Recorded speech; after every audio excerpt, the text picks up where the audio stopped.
in the distant corners of East Asia, where snow-capped mountains meet the vast plains of the steppes. The ancient kingdom of Goguryeo stood as a fierce and proud power, stretching across the fertile lands of the Korean peninsula and into the rugged highlands of Manchuria. It was a kingdom known for its warriors, its invincible fortresses, and the unyielding spirit of its people. But even among this land of strength, there were figures who shone brighter than the rest, whose legacies would outlive them by centuries. Queen Janghwa, one such figure, was not merely a consort or a queen. She was a force in her own right, a woman whose mind, courage, and will shaped the course of history, even as she stood behind the throne of her legendary husband, King Gwanggaeto the Great. The year was 374 CE, and the world was a place of constant turmoil. Goguryeo, locked in a fierce battle for dominance with neighboring kingdoms and nomadic tribes, was a kingdom on the rise.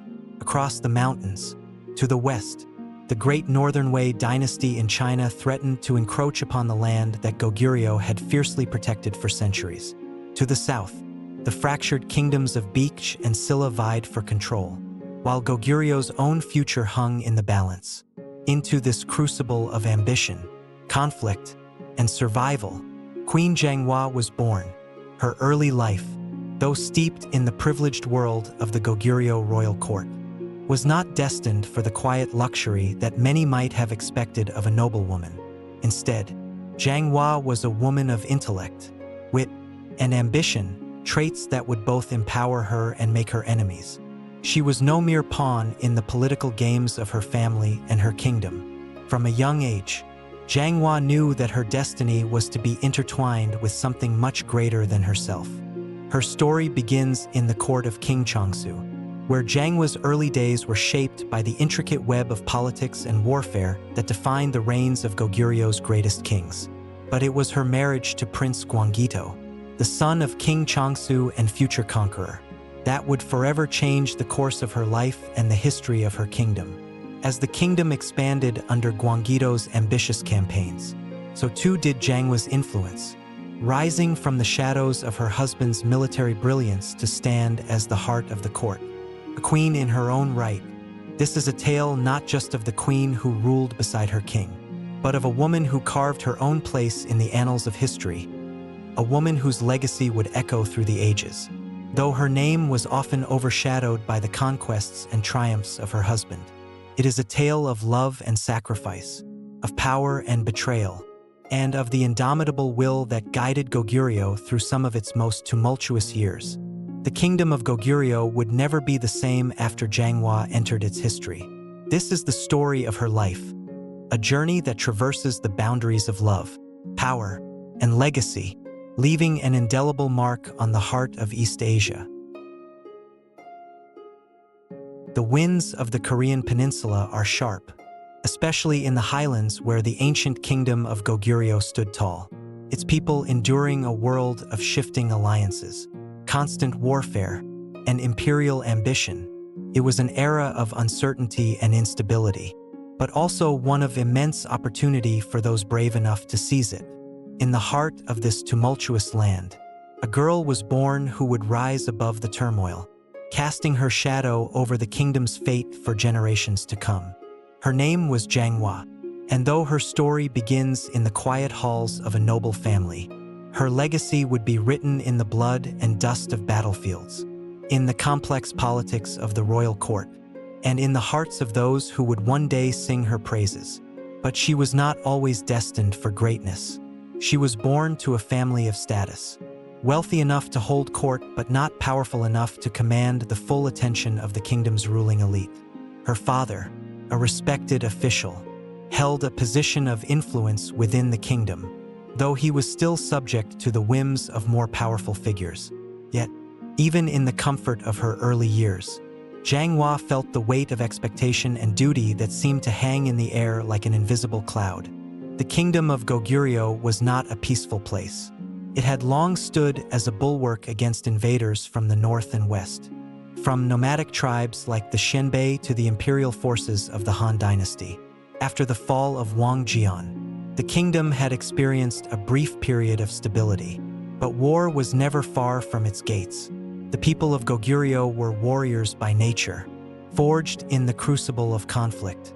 Men and women alike had to understand the importance of alliances, the power of negotiation, and the ruthlessness required to maintain their place in a world of shifting allegiances.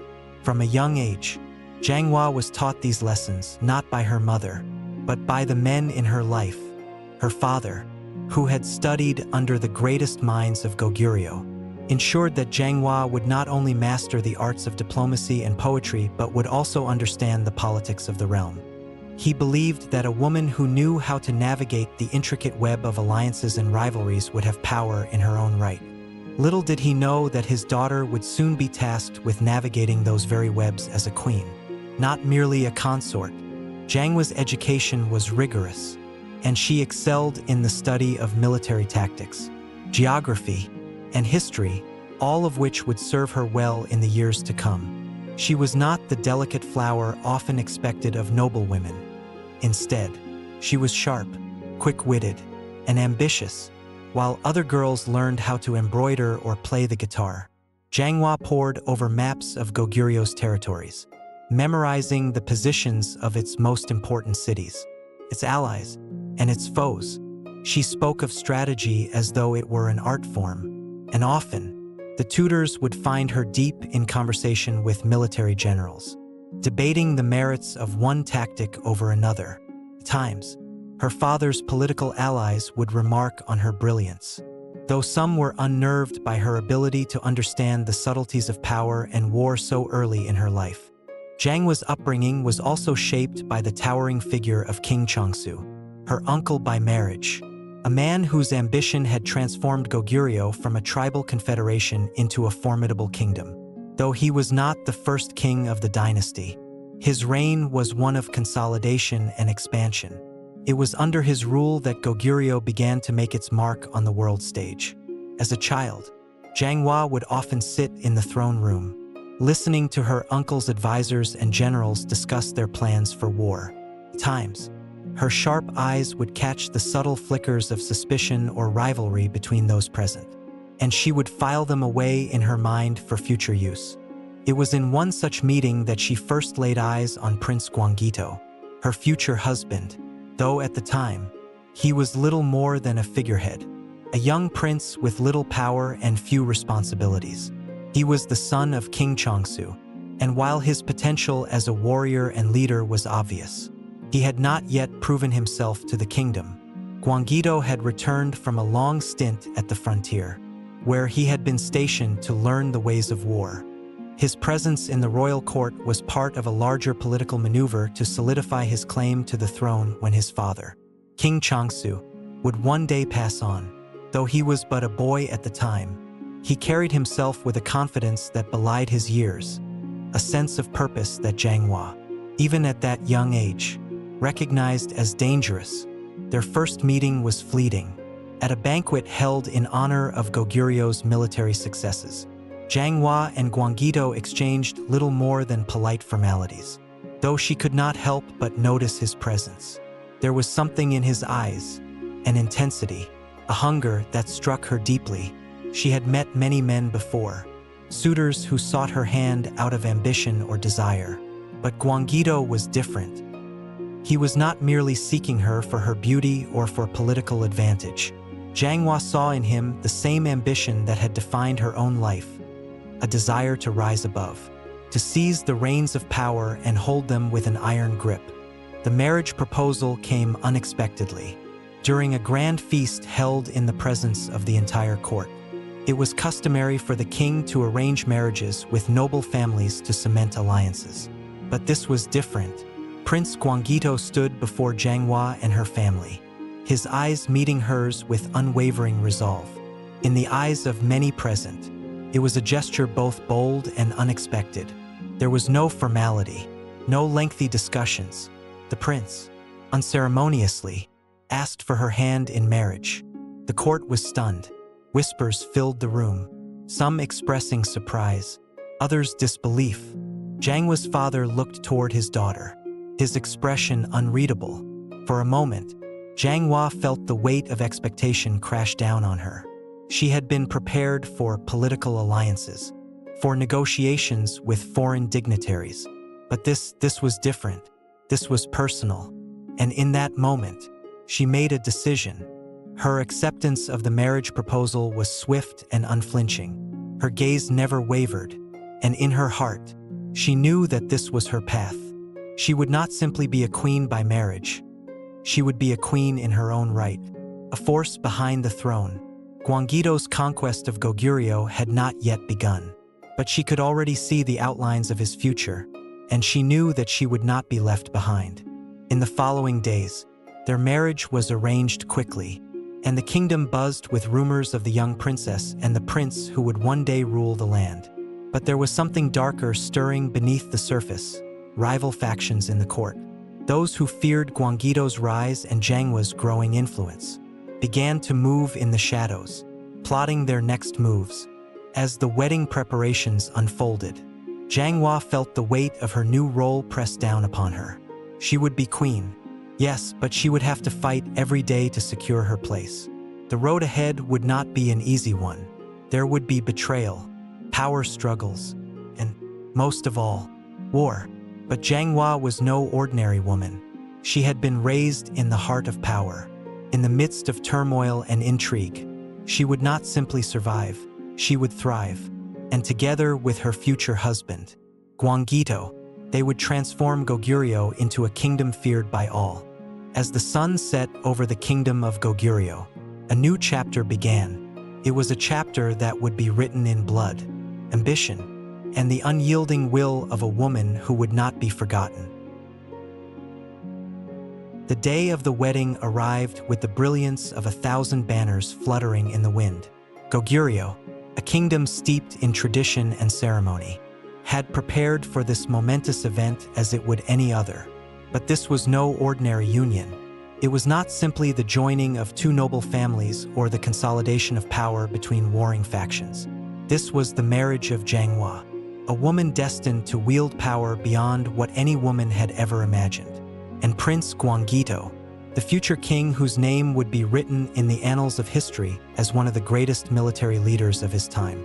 The royal palace in Pyongyang, which overlooked the vast plains of Goguryeo, was a labyrinth of grandeur, draped in silken banners of red and gold. Thousands of guests had arrived, noblemen, military generals, and courtiers, all gathered to witness the union of the prince and his bride. The air was thick with the hum of anticipation, the tension of political maneuvering, and the whispered intrigues that often followed royal ceremonies. For though this marriage was celebrated publicly, the true motives behind it remained hidden in the shadows. Janghwa, resplendent in a gown of embroidered silk, stood beside her future husband, feeling the weight of the moment settle heavily upon her shoulders. The marriage ceremony, an elaborate affair that involved multiple rites, prayers, and offerings to the gods of the mountains and rivers, was a testament to the deep connection between the royal family and the land they ruled. As the priests intoned sacred chants and the royal court offered their blessings, Janghwa's mind was a storm of thoughts. She had not come to this moment by chance. She had not accepted Gwanggaeto's offer out of simple affection or duty. She had seen the man beneath the prince's princely exterior, a man of ambition and vision, a man who would change the destiny of Goguryeo forever. And she, too, had her own ambitions, her own dreams of power that would not be realized in the quietude of a traditional queen's role. As the vows were exchanged, Janghwa's gaze met Gwanggaeto's.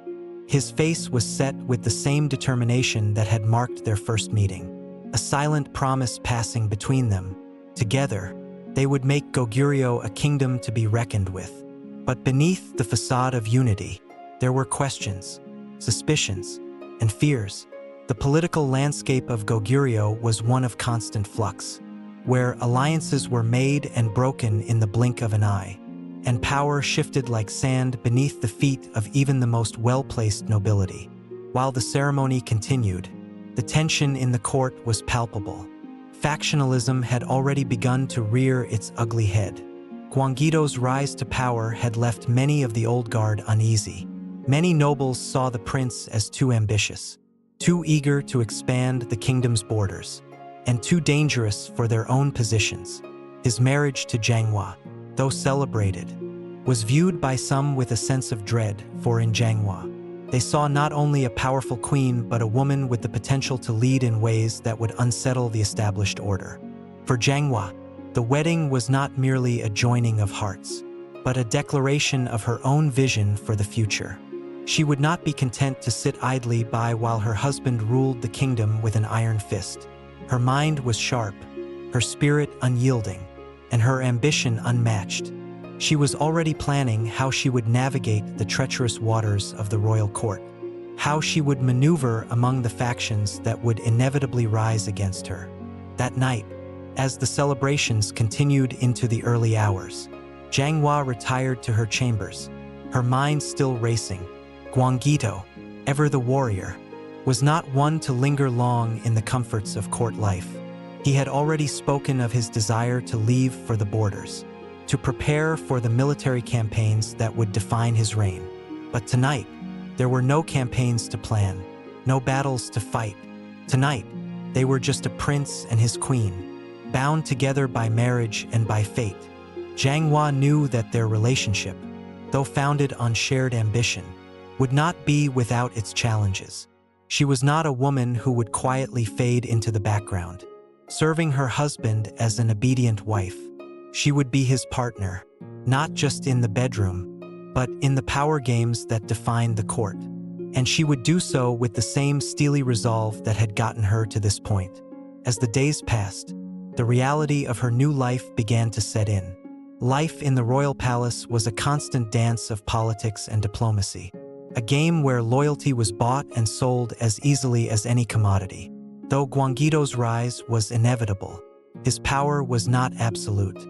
He faced challenges from within his own ranks, from men who sought to control his destiny for their own gain. And while Janghwa was a queen now, her role was not yet clearly defined. She was both a symbol of the kingdom's continuity and a potential threat to the established order. Her days were spent in constant meetings, where she learned the intricacies of the royal court, the complex relationships that tied the nobles to the king, and the alliances that were forged and broken behind closed doors. At times, she found herself navigating a web of lies and deceit, where the truth was a rare commodity and every word spoken had hidden meanings. But it was not just the political machinations of the court that Janghwa had to contend with. Gwanggaeto, though strong and determined, was not without his flaws. His drive to expand the kingdom was all-consuming, and often, Janghwa found herself feeling like an afterthought in his eyes.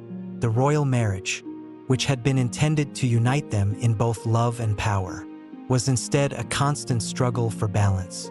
Gwanggaeto was consumed with his military ambitions, and his absence from the court was frequent.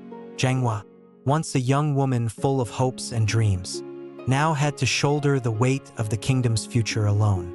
As the months passed, the relationship between Janghwa and Gwanggaeto grew more complex. Though they shared a mutual respect, their differing priorities began to strain their marriage.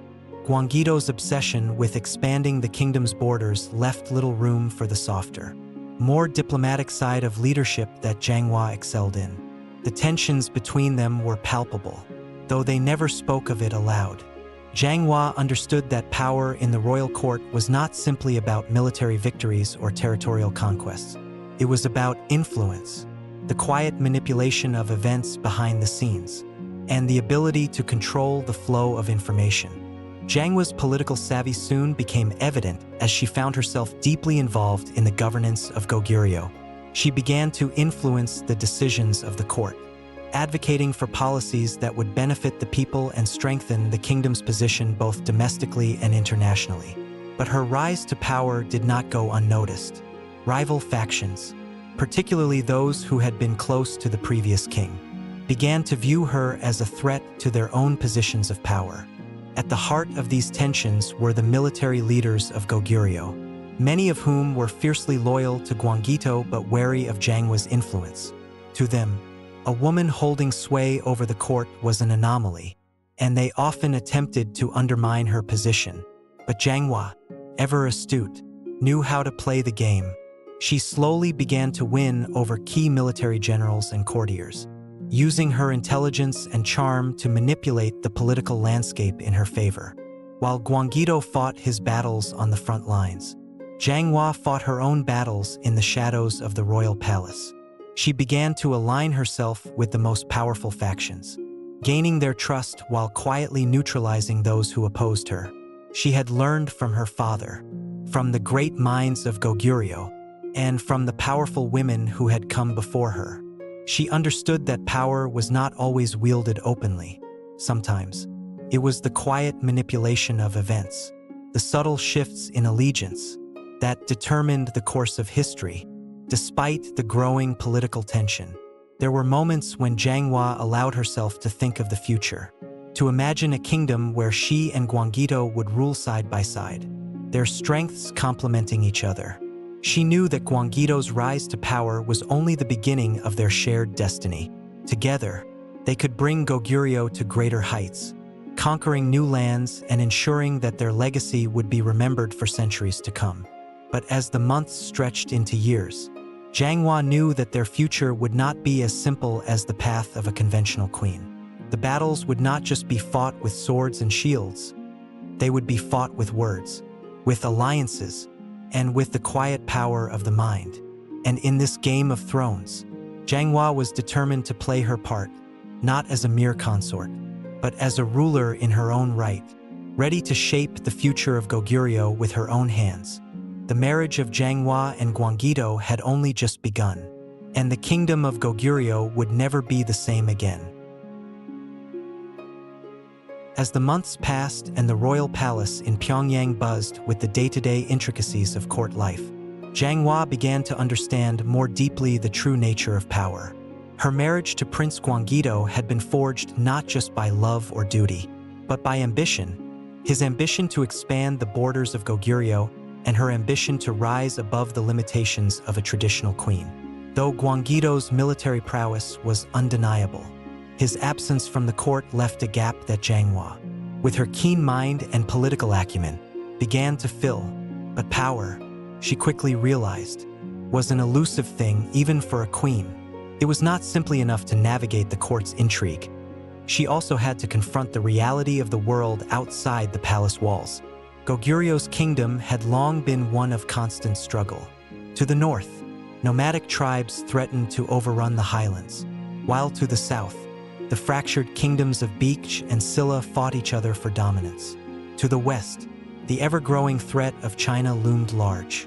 The Northern Wei dynasty, with its massive army and imperial ambitions, sought to encroach upon Goguryeo's territory, and Gwanggaeto, ever ambitious, had set his sights on expanding Goguryeo's borders, a move that would bring both great glory and grave danger to the kingdom.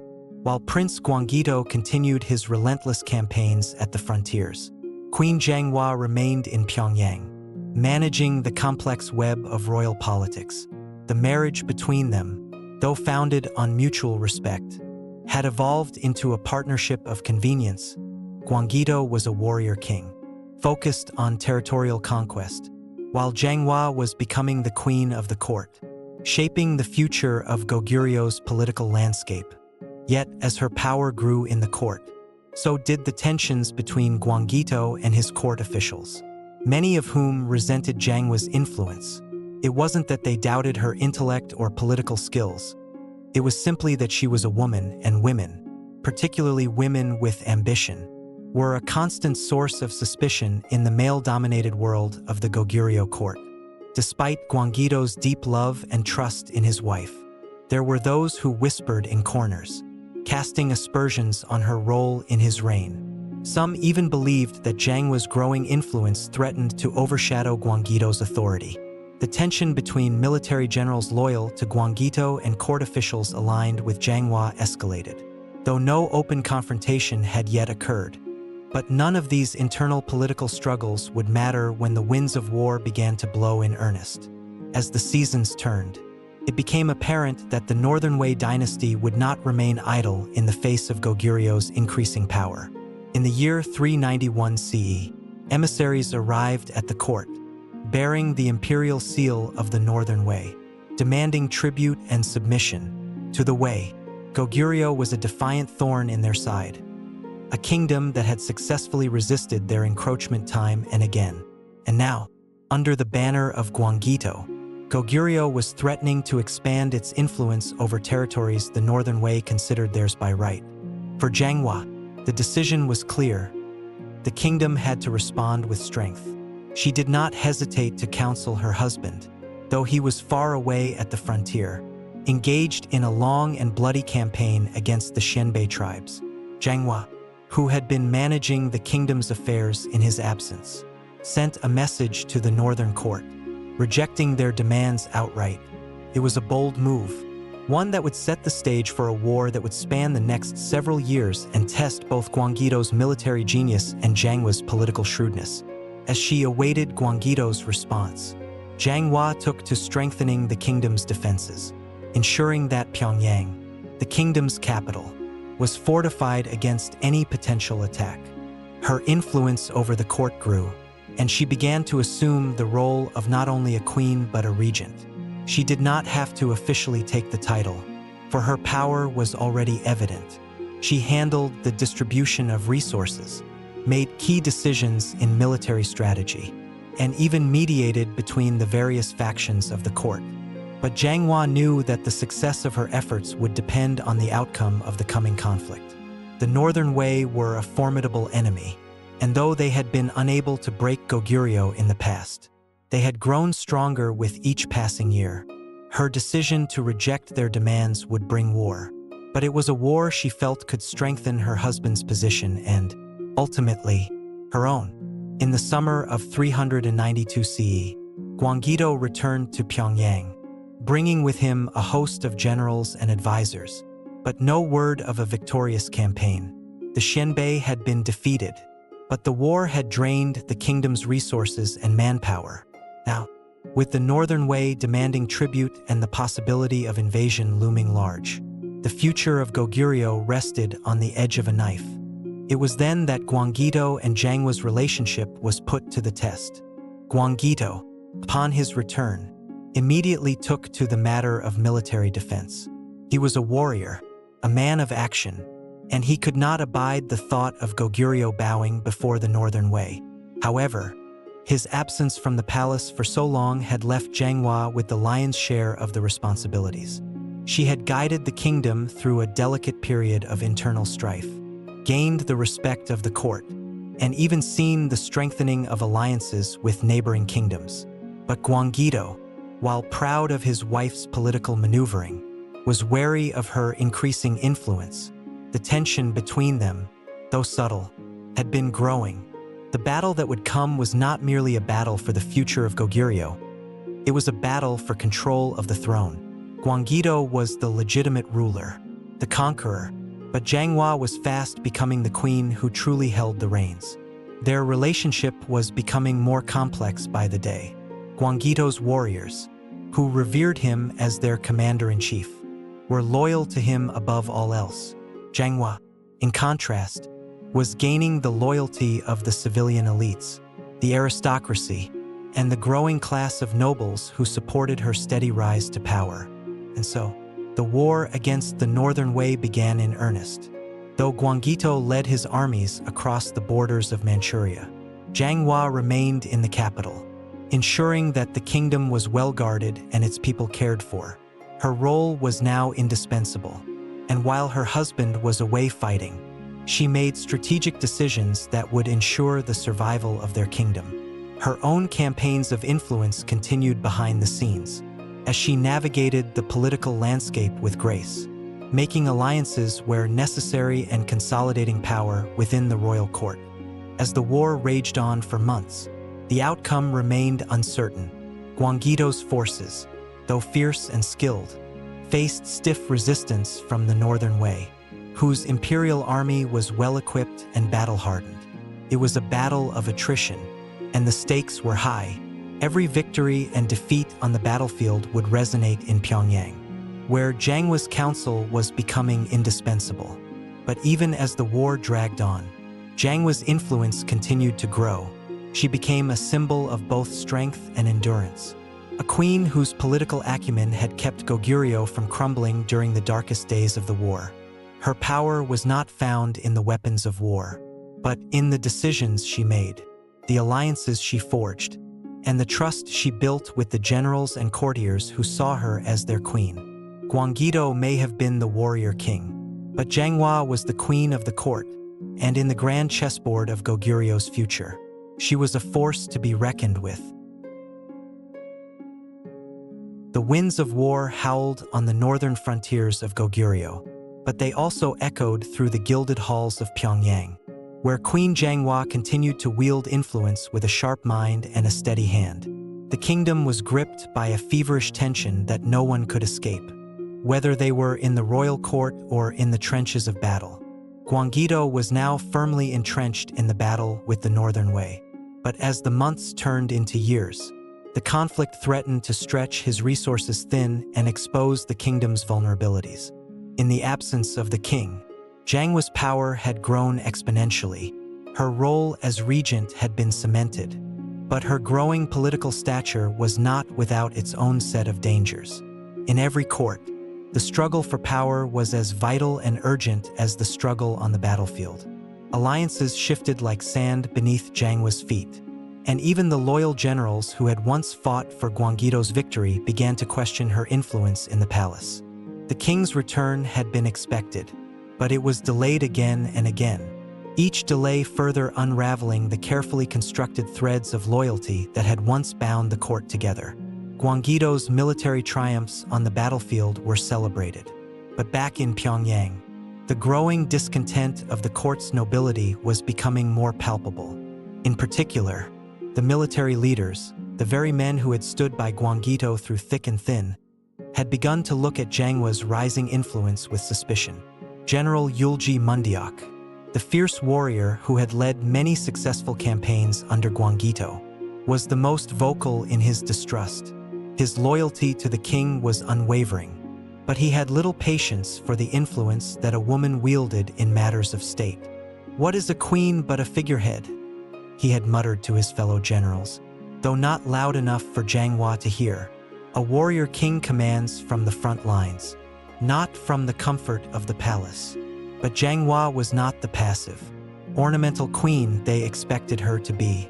While Gwanggaeto was focused on his military campaigns, Janghwa quietly began consolidating her own network of supporters. She became a master in the delicate art of court politics, finding new allies among the younger generation of nobles and military officers who admired her intellect and her ability to hold the kingdom together during times of crisis. She did not need to wield a sword to gain respect. Her power lay in her understanding of the court's complex web of interests. Yet, despite her growing influence, her relationship with Gwanggaeto began to show cracks. They had once been a united force, an unshakable partnership bound by shared ambition. But in his absence, Janghwa had flourished in ways Gwanggaeto had not anticipated. He had always been the one who conquered lands and fought battles, while she had held the fort in the palace. But now, she was more than a queen behind closed doors. She was a woman of power, and the world had begun to take notice. When Gwanggaeto returned to Pyongyang after one of his long campaigns in the northern provinces, there was no grand celebration. His soldiers and generals returned with their spoils of war, their faces weathered by fatigue. The banners of Goguryeo fluttered proudly in the wind, but there was no joy in the air. Gwanggaeto's victory was overshadowed by the growing whispers of dissent in the court. His absence had allowed Janghwa's influence to grow unchecked, and the changes she had implemented during his time away had unsettled the old guard of the royal court. As the king entered the palace, his first encounter with Janghwa was not a tender reunion but a quiet tension that hung between them. The walls of the royal chambers were thick with unsaid words, the weight of the years of separation settling heavily on their shoulders. Gwanggaeto, battle-hardened and weary, was ready to retake control of the kingdom in full force. Janghwa, poised and self-assured, was no longer the young bride he had once married. She was a queen in her own right, a regent who had maintained order while he was gone, and one whose leadership was becoming indispensable. Their meeting was civil, almost cordial. But beneath the pleasantries, an undercurrent of competition began to seep into their words. The balance of power between them had shifted, and both were acutely aware of it. Gwanggaeto, Janghwa began, her voice measured yet sharp. Your return is welcome, but Goguryeo has not rested. The kingdom has survived, and even thrived, in your absence. The work has not been easy, but we have managed. Her words were not an accusation but a statement of fact, one that cut deeper than the sharpest blade. It was an acknowledgement that, despite his triumphs on the battlefield, the kingdom had continued to function without him at the helm. It was also a subtle reminder that Janghwa had not only filled the void left by his absence, but had made herself an indispensable part of the kingdom's machinery. Gwanggaeto, his face set in the stern expression he reserved for the battlefield, paused before responding. I see, you've managed without me. Then, tell me, Queen, what would I do without my loyal wife to hold the kingdom together? The sarcasm in his voice stung, but Janghwa remained unmoved. Her role was not one of emotion, it was one of power, and she would not let her husband's wounded pride obscure the larger picture. You do what you do best, she said coolly, her eyes locking with his. You fight, you conquer, you expand our borders. I will hold the kingdom in your absence, just as I've always done. But know this, Gwanggaeto, you are not the only one who shapes the future of Goguryeo. The words hung in the air, heavy with implication. Gwanggaeto knew he could never dismiss his wife's role in the kingdom again, but neither could he fully accept her growing autonomy. The dynamics of their marriage had shifted, and there was no going back to the way things were before. As the days passed, the court of Goguryeo became a battleground in its own right, while Gwanggaeto focused on the military campaign, preparing for another push against the Northern Way. Janghwa continued to solidify her control over the kingdom's administration. But there were new challenges from within the very heart of the court. The military elite led by men like General Yulji Mundiak were growing increasingly frustrated with the growing influence of the queen. They were warriors, not diplomats, and they felt the growing power of a woman in the court undermine their position. Yulji, a seasoned general whose loyalty to Gwanggaeto was absolute, believed the kingdom would lose its true warrior spirit if the queen continued to steer it from behind the scenes. His loyalty to Gwanggaeto was not just personal. It was an unshakable belief that a kingdom built on military conquest could not survive if the generals were sidelined in favor of court politics.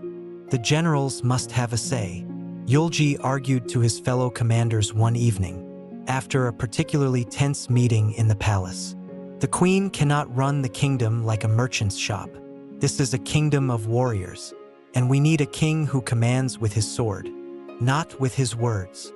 His words spread quickly through the ranks, sowing seeds of doubt among the soldiers who had fought beside Gwanggaeto for years. The generals were beginning to view Janghwa not as a queen, but as a rival for their loyalty. Janghwa, ever perceptive, had long known that this day would come. The military was the backbone of Goguryeo, and if she wanted to retain control over the kingdom, she would have to navigate the delicate relationship between the crown and the army with care. She began to seek out her own supporters among the younger officers, those who had not yet been set in their ways, and began to slowly build a network of loyalists who would counterbalance the power of the traditional generals. But as the military tensions mounted, so too did the pressure on Gwanggaeto. His commanders, who had once trusted his every word, began to question his leadership. Janghwa, despite her growing power, faced the undeniable truth that her position was not yet secure. The future of Goguryeo was at a tipping point, and the loyalty of the kingdom's military would be the deciding factor. The year was now 396 CE, and the tension in the royal court of Goguryeo was palpable. In the distant, rugged mountains, King Gwanggaeto continued his relentless campaign against the Northern Way and their allied forces. His reputation as a conqueror and military genius had spread far and wide. But even the mightiest warrior could not escape the complexities of the battle fought within the palace walls. And it was within those walls that Queen Janghwa stood at the very center of a power struggle that threatened to define the future of the kingdom. The political battlefield, unlike the harsh terrains of the frontier, was subtle, elusive, and infinitely more dangerous. In the court of Pyongyang, the sounds of whispers and shifting alliances were just as loud as the clanging of swords on the battlefield. General Yulji Mundeok, the kingdom's most trusted military leader, had grown increasingly hostile toward Janghwa's growing influence. The nobility, who had once rallied behind her in her rise to power, now found themselves caught in a web of competing loyalties. While Janghwa had kept the kingdom together during the long absences of her husband, and had even extended her reach into military affairs, there were those who believed her power was becoming dangerously unbalanced. General Yulji, ever the warrior, believed that the kingdom's strength lay in its military might, and he feared the queen's influence was eroding the traditional structure of governance that had made Goguryeo great. Behind closed doors, Yulji spoke openly of his growing concerns. "The court is no place for a woman with such ambitions," he confided to his trusted generals. "A queen who rules from the shadows while her husband is away is one thing. A queen who holds the reins of the kingdom itself is another." His words were not easily dismissed, for Yulji Mundeok was a man who commanded respect from both the soldiers and the nobility. His military victories had saved Goguryeo from annihilation on several occasions, and his loyalty to the crown was unquestionable. However, Janghwa was no ordinary queen. She had learned long ago that power was not simply about physical might. It was about understanding the pulse of the court, securing the loyalty of those around her, and playing the game of politics with the same finesse that Gwanggaeto applied to warfare. She was aware of the growing resentment in the ranks of the military, and she knew that the old generals would not surrender their power without a fight. It was in the midst of these political tensions that Janghwa made her most decisive move yet. She sought to strengthen her position by forging new alliances, not just with the court but also with influential military officers who had yet to align themselves with Yulji. Through carefully crafted promises of land, wealth, and titles, she began to sway the hearts and minds of the younger officers, men who had served under Gwanggaeto but were not as deeply entrenched in the old ways of thinking. These men, though inexperienced compared to the seasoned generals, were loyal to Janghwa because they recognized her vision for a new, more unified Goguryeo. Her most important alliance was with General Kim Yushin, a young officer who had fought bravely in the earlier campaigns. Kim Yushin was not yet the legendary figure he would become, but his growing reputation for bravery and tactical brilliance made him an attractive ally for Janghwa. She recognized in him the potential to reshape the military structure of Goguryeo, one that was more aligned with her vision for the kingdom. Janghwa's political maneuvering did not stop at the military. However, she also worked to further consolidate her power within the court by offering strategic marriages and fostering loyalty among the noble families. Each marriage, each alliance, was a calculated move designed to secure her position at the top. Through these efforts, she began to build a faction within the court that was loyal not to Gwanggaeto, but to her. Yet, as her power grew, so too did the opposition. There were whispers that General Yulji was planning a rebellion, and that he sought to wrest control of the kingdom from the queen. If that happened, it would not only mean the fall of Janghwa's influence, but the very destabilization of Goguryeo itself. War within the royal court was not a matter of open battles. It was a battle of subtlety, loyalty, and deceit, fought in the shadows of Pyongyang's walls. Amidst this brewing storm, King Gwanggaeto returned to the capital, bringing with him a sense of weary victory. His campaigns had driven the northern way further north, securing Goguryeo's borders. But the cost had been high. The war had drained the kingdom's resources, and though he had gained land, there was little left to govern. The people of Goguryeo were weary of endless conflict, and Gwanggaeto knew that his victory on the battlefield had come at the cost of a fragile peace within the kingdom itself. Gwanggaeto's return was not a celebration, but a tense moment of reckoning. The king knew that Janghwa's power had reached new heights, and although he had trusted her to manage the kingdom in his absence, he now found himself confronted with a woman who had become both his greatest ally and his most formidable rival. When they met in the royal chambers, their interaction was marked by the unspoken weight of the changes that had occurred during their separation. Gwanggaeto was tired, his once bold spirit now tempered by the realities of war. Janghwa, on the other hand, was as composed and confident as ever. "My king," Janghwa greeted him with a cool smile. "I trust your campaign went well?" Gwanggaeto nodded, though his eyes betrayed a sense of exhaustion. "The northern way are pushed back, but it has not been easy. The resources are scarce, and the people are weary. Goguryeo's strength has been tested." Janghwa, ever the strategist, did not miss the underlying tension in his words. She could see that the king, while victorious, had returned to a kingdom that was not as strong as it had once been. The weight of leadership pressed heavily on his shoulders, and that created an opening for her. "We have done our part, Your Majesty," Janghwa said smoothly. "The court has held steady during your absence. The nobles are loyal, the people remain faithful, and the kingdom stands strong." Gwanggaeto did not respond immediately. He studied her, noting the poise in her posture, the confident way she held herself. Janghwa had always been sharp, but now, there was an edge to her that spoke of a queen who was not content to remain in the shadows of her husband's glory. "I see," Gwanggaeto said slowly. "And what of the generals? Yulji and the others?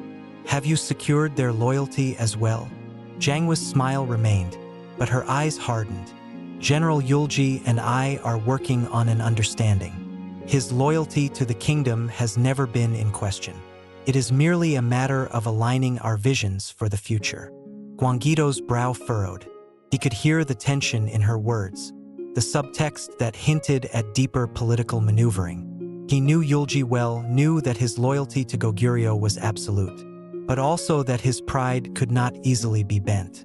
"There is no need for such an understanding, Janghwa," Gwanggaeto said, his voice firm. "Goguryeo's strength lies in its unity. The military and the court must work together, not against each other."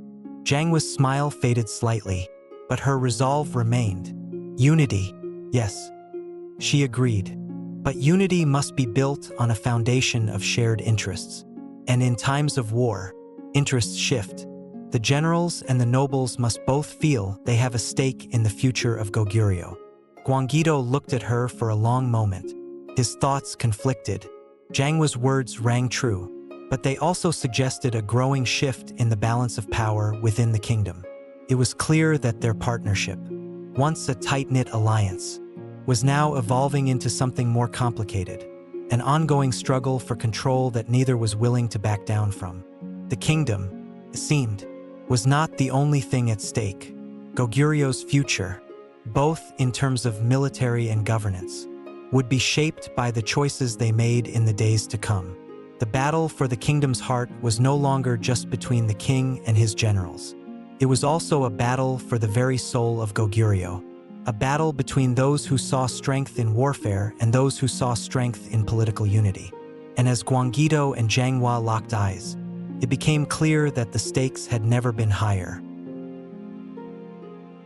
The kingdom of Goguryeo had long been built on the foundation of military might, with its people proud of the unyielding strength of its warriors. But as the years passed, a new power began to rise within the gilded halls of Pyongyang, a power born not of the sword but of political acumen, manipulation, and delicate alliances. Queen Janghwa had mastered the art of the court, weaving a web of influence that held even the most formidable generals and nobles in her thrall. However, as she ascended to new heights of power, she soon found that the price of ambition was far higher than she had ever anticipated. Despite the victory on the battlefield, Gwanggaeto returned from his northern campaigns to a kingdom that was far different from the one he had left. While his absence had allowed his wife to maintain order, It also planted the seeds of division among the military elite and the court. Even now, as his soldiers disbanded from their victorious campaign, there was no great celebration. Instead, there was only a subtle undercurrent of tension that had begun to take root within the royal family. Janghwa had always known that this day would come, the day when Gwanggaeto would return to find his kingdom changed, not only by the ravages of war but by the quiet shifts of power within the palace. She had played her hand well, strengthening her position with the younger officers and securing the loyalty of key nobles. But Gwanggaeto's reemergence had thrown everything into question. The battlefield may have been won, but the war for the throne was far from over. The first confrontation between Gwanggaeto and Janghwa was not violent. It was not even loud. It was a quiet moment in the privacy of their chambers, a private council where both had to face the reality of their new roles. "We have both given much to Goguryeo," Gwanggaeto said, his voice unusually soft, as though carefully choosing his words. His face, usually stern, showed the signs of exhaustion, the burden of leadership weighing heavily on him. Janghwa stood by the window, her back to him. The light of the setting sun cast a soft glow on her face, but there was no warmth in the room. The space between them had grown wider in the years he had been away, filled with the distance of unspoken thoughts, unshared ambitions, and unmet expectations. "You have been away for too long," she replied, her voice calm, but underneath it, there was a hint of tension. "The kingdom could not have waited for your return. Gwanggaeto, the world does not stand still, and neither do the ambitions of men." Gwanggaeto turned to her, his eyes narrowing, though there was no immediate anger in his gaze. "Ambition? You speak of ambition as though it is a thing we should both avoid. It was ambition that drove me to conquer, to build Goguryeo into the force it is today. But now, I see a kingdom divided, its heart no longer united by the military, but by the strings of political power you have pulled while I was gone." Janghwa met his gaze, her expression unreadable. "The kingdom is united," she said firmly, "but unity is not built on brute strength alone. It is built on stability, on alliances, on a balance of power. The generals fought bravely, but it is I who kept the kingdom's administration intact. You cannot make war without a kingdom to return to." The words hung heavy between them, and for a moment, the silence was deafening. Gwanggaeto had always respected his wife's intelligence and capability, but there was something in her voice now that caused a knot to form in his stomach. This was no longer the quiet, supportive woman he had left behind. This was a queen who had grown accustomed to the throne, one who wielded power in a way he had never expected. The balance of their relationship had tipped, and neither of them was sure how to navigate this new reality. Despite the subtle tension, Gwanggaeto knew that there was no turning back. His time away had given Janghwa the chance to solidify her position, and any attempt to diminish her now would mean fracturing the very foundation of Goguryeo's rule. But he also knew that if he were to restore his full authority over the kingdom, it would not come without cost. In the weeks that followed, the subtle battle between the king and queen continued behind closed doors, their conversations increasingly tinged with a bitterness neither had anticipated. Yet, even as they clashed in private, they both understood the stakes were too high for public discord.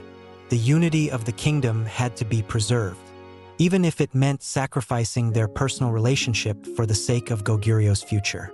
The political situation continued to evolve, as Gwanggaeto worked to reassert his influence over the military. General Yulji Mundiak, who had long been a thorn in Janghwa's side, sensed an opportunity to strike. He had never trusted the queen, and his suspicions of her growing power had only deepened since Gwanggaeto's return. Yulji believed the future of Goguryeo rested in the hands of its warriors, not its politicians, and he would do whatever was necessary to restore the primacy of the military. Behind closed doors, Yulji gathered a small faction of generals who shared his concerns. Though they did not openly challenge the king's return, they began to sow discord in the ranks. hinting at the dangers of a kingdom where a woman held so much sway over military decisions. The rumors spread like wildfire, even reaching the ears of Gwanggaeto, who could not ignore the growing divide among his soldiers. It was in the midst of this unrest that a pivotal moment occurred. A large-scale rebellion broke out in one of Goguryeo's western provinces, an uprising led by a faction of disgruntled generals who had grown disillusioned with the queen's growing influence. The rebellion, though not a direct threat to the capital, was enough to send a message. Janghwa's hold over the kingdom's military was tenuous, and the generals were no longer content to sit idly by as the queen continued to expand her power. The rebellion caught both Gwanggaeto and Janghwa off guard, though they had been at odds in recent months. They were forced to confront the reality that their personal struggles had left Goguryeo vulnerable to internal strife. They had spent so much time fighting each other for control that they had overlooked the growing discontent within the ranks. Gwanggaeto's military experience proved invaluable as he quickly mobilized troops to quell the rebellion. But even as he led his soldiers into battle, he could feel the shifting tides. This rebellion was not just a challenge to his authority, it was a challenge to the very structure of his reign. Janghwa, for her part, did not retreat into the shadows. She worked tirelessly behind the scenes to negotiate with the nobility and ensure the loyalty of those still aligned with her. As the rebellion grew, she issued proclamations that rallied the people to her side, reminding them of her dedication to maintaining peace and stability in the kingdom. But in the end, the rebellion was swiftly crushed, and the generals who had dared to defy the queen were executed or exiled. Yet, despite the victory, the cost was clear. The kingdom had been fractured. The cracks between the military and the court could no longer be ignored. In the aftermath of the rebellion, Gwanggaeto and Janghwa were left to face the consequences of their divided rule. They had won the battle, but at what cost? The loyalty of the military had been strained, and the nobility had grown wary of the queen's growing power. Both knew that the future of Goguryeo depended not just on their ability to conquer external enemies, but on the delicate balance they had to strike between warfare and politics. The personal cost was even greater. Gwanggaeto had always relied on his generals to maintain the power of the kingdom. But now, he realized that his relationship with Janghwa had become a double-edged sword. He had returned to find a kingdom that was no longer entirely his.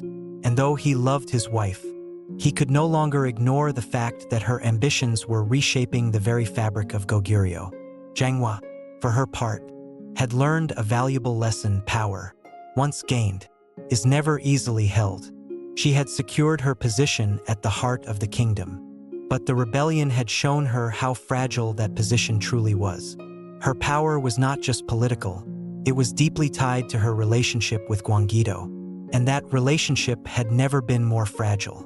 The battle for Goguryeo was no longer just a matter of military conquest. It was a battle for the soul of the kingdom itself, one that would determine whether it would rise or fall. The sun was setting over the ancient capital of Pyongyang, casting long shadows across the palace grounds. Goguryeo had stood as a mighty kingdom for centuries, its legacy defined by fierce warriors and visionary rulers.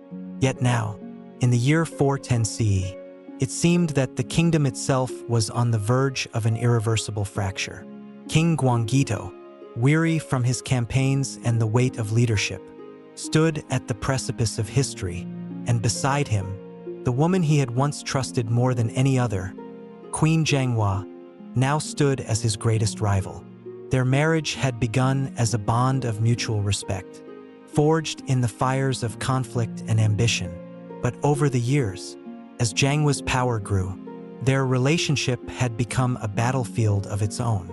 The rebellion of the Western generals had been quelled, but the underlying tensions remained.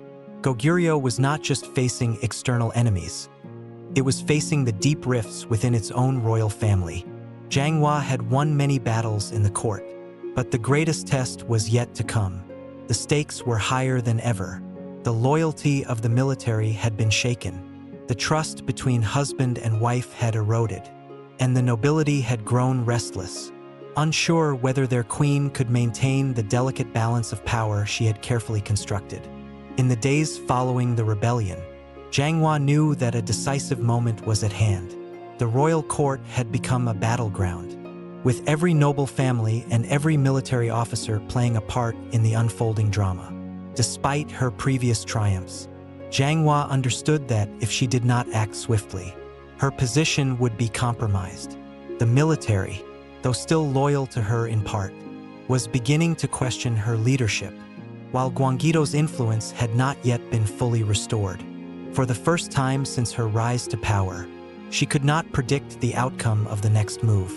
King Gwanggaeto had, after all, returned from the north not just as a victor in battle, but as a man who had tasted the cost of war.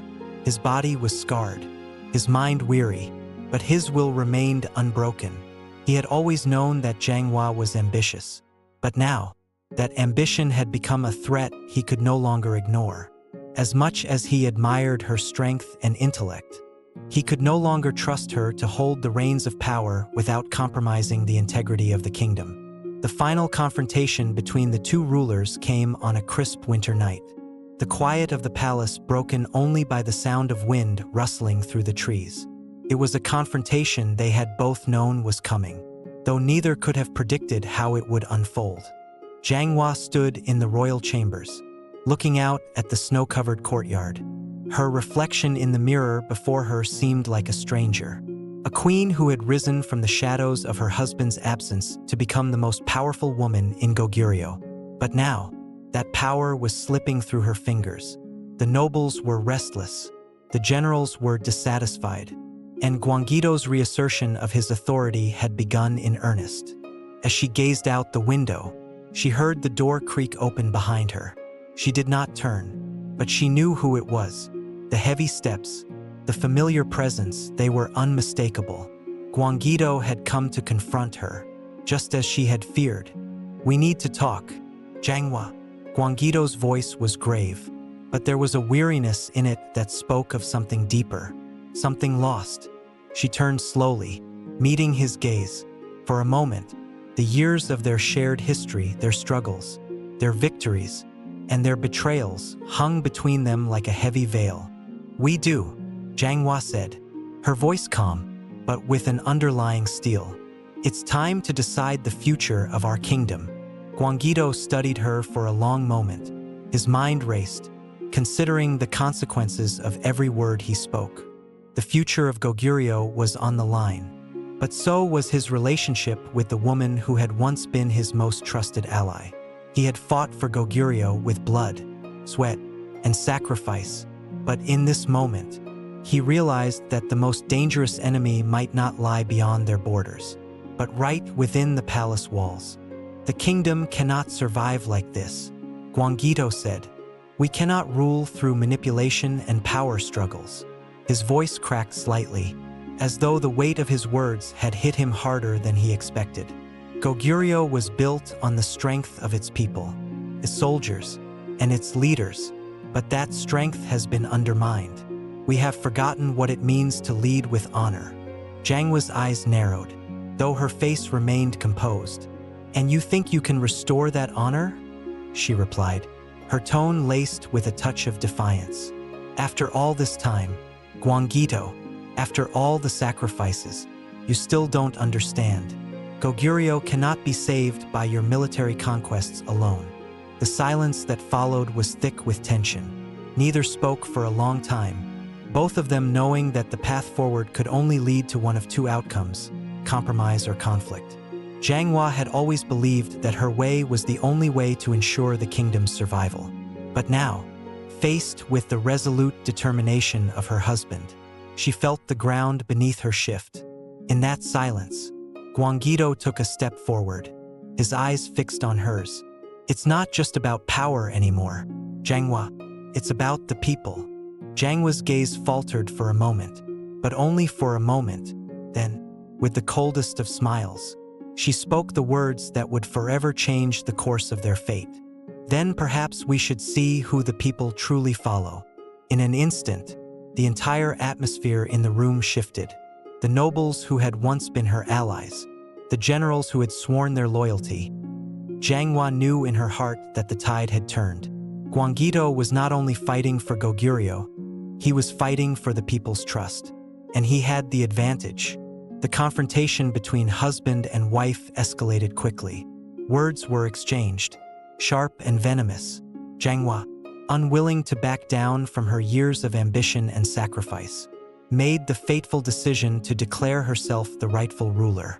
Even as Gwanggaeto slowly regained his influence with the military, what had once been an alliance based on shared goals had become an irreparable rift. Gwanggaeto, in the end, had no choice. He called upon his loyal generals and supporters within the court. In a swift and decisive movement, he took control of the palace guard. The factions were drawn, and the final battle for Goguryeo's soul played out in the chambers of the royal palace itself. The coup was brutal. Janghwa fought fiercely to the end, but the forces aligned against her were too strong. Her vision for Goguryeo had come too late, and the weight of history was against her. As she was taken from the royal chambers, her eyes locked with Gwanggaeto's, and in that final glance, there was a moment of understanding between them. They had both fought for the same kingdom, but they had fought in different ways. She had sought to build her own power, to lead with intellect and alliances, while he had fought with the strength of arms and the will of a conqueror. Both had ultimately failed, though in different ways. In the end, it was Gwanggaeto who remained on the throne, but the price had been high. The kingdom was still his, but the trust of its people had been shaken, and the dynasty had been scarred. Janghwa was exiled, her power crushed, and her dreams of ruling a unified Goguryeo dashed. Her legacy, though immense, was forever tainted by the strife and division she had created. Goguryeo would endure, but the once glorious kingdom, born from blood and sacrifice, had been irreparably changed. Gwanggaeto, haunted by the cost of his own choices, would rule as a king without a kingdom of peace. His victories in battle now a hollow echo of the great empire he had once dreamed of. As the years passed, the house of Gwanggaeto would become a legend, a story told for generations, a tale of ambition, power, and the unforgiving nature of the throne. And so, the rise and fall of Queen Janghwa and of King Gwanggaeto became the final chapter in the story of Goguryeo, a tale of love and betrayal, ambition and ruin, that would be remembered for centuries to come.